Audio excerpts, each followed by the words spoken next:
मूलतः जब हम लोग मूल में जाते हैं, हम लोग जानते हैं कि वाल्मीकि रामायण ने सबसे पहले इसकी रचना की थी।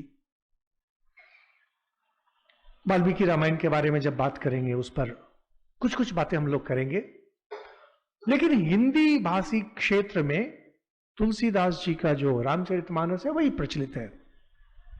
रामचरितमानस एक साहित्य कम ग्रंथ ज्यादा है, शास्त्र। तुलसीदास जी का रामचरितमानस, इसको अब साहित्य जो भी मानते हैं, ठीक है, अपने अनुसार साहित्य मानते हैं, लेकिन वह शास्त्र बन गया है, क्योंकि शास्त्र के जितने भी लक्षण होते हैं वो सारे लक्षण रामचरितमानस में उपलब्ध हैं। शास्त्र का काम होता है मनुष्य को एक बेहतर मनुष्य बनाए, एक अच्छा आदमी बनाए, और वहां से उसको धीरे धीरे धीरे ईश्वर के साथ एक कर दें। साधारण जो मनुष्य है, साधारण मनुष्य को धीरे धीरे धीरे धीरे उसकी अवस्था में सुधार करे, उसको बेहतर इंसान बनाए,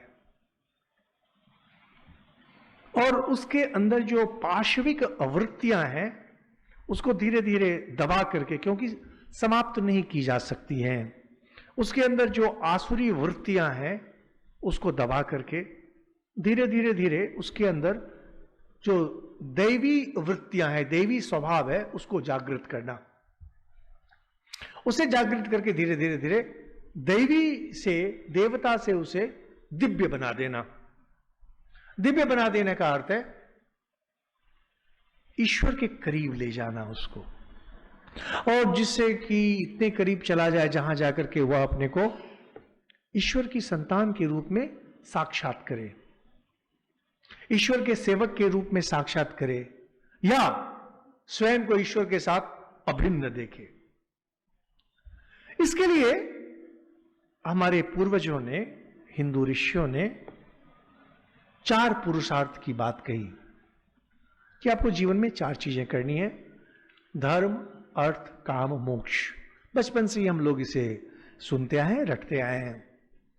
जितने भी शास्त्र होते हैं, जब भी हम लोग बोलते हैं शास्त्र, शास्त्र का काम ही होता है कि ये जो 4 पुरुषार्थ हैं, धर्म, अर्थ, काम, मोक्ष, इनमें से एक या एकाधिक पुरुषार्थ को केंद्र में रखकर उसको आधार बनाकर ग्रंथ की रचना की जाए। अगर ये 4 नहीं है तो फिर उसे हम लोग शास्त्र नहीं कहेंगे। जैसे उपन्यास, उपन्यास शास्त्र इसलिए नहीं है क्योंकि इसमें धर्म, अर्थ, काम, मोक्ष नहीं है। तो एक तरफ हो गया वाल्मीकि रामायण, उनका रामायण, दूसरी तरफ हो गए व्यासदेव जिनका है पुराण। पुराण 18 थे अलग अलग।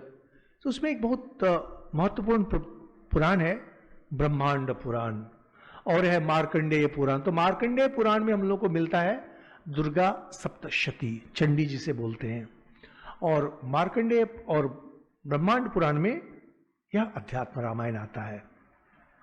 हम लोग अध्यात्म रामायण की रचना हम लोग पाठ करेंगे, यह ब्रह्मांड पुराण में आता है। अध्यात्म रामायण, इसमें इसकी जो कथा शैली है वाल्मीकि से थोड़ी भिन्न है और रामचरितमानस से भी थोड़ी भिन्न है। यहां पर इस चीज को समझना बहुत जरूरी है, क्योंकि वाल्मीकि रामायण में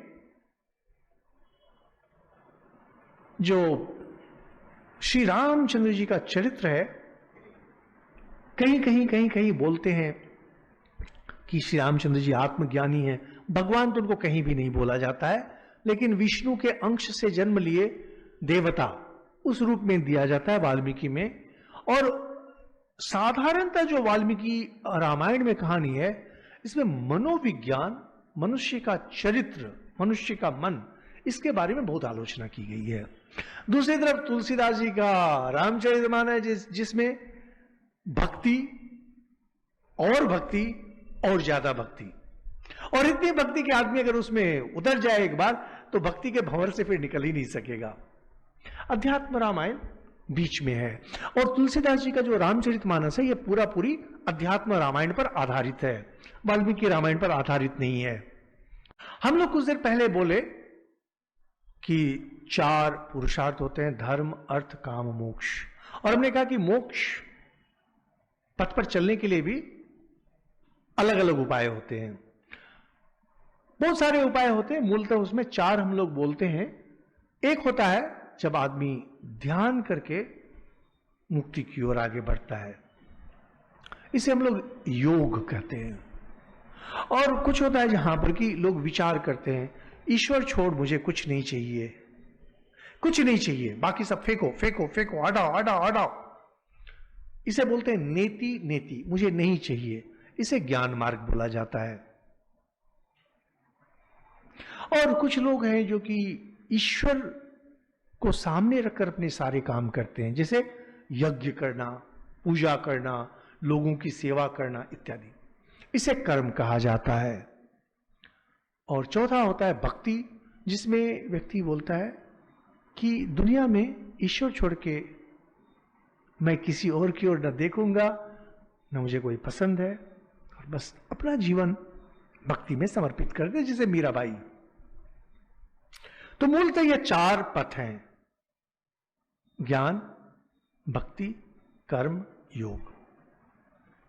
साधारणतः कोई भी ग्रंथ जब चलता है वह एक मार्ग को लेकर चलता है साधारणतः, लेकिन अध्यात्म रामायण की विशेषता है कि चारों को लेकर चलते हैं और चारों का समन्वय स्थापित करते हैं।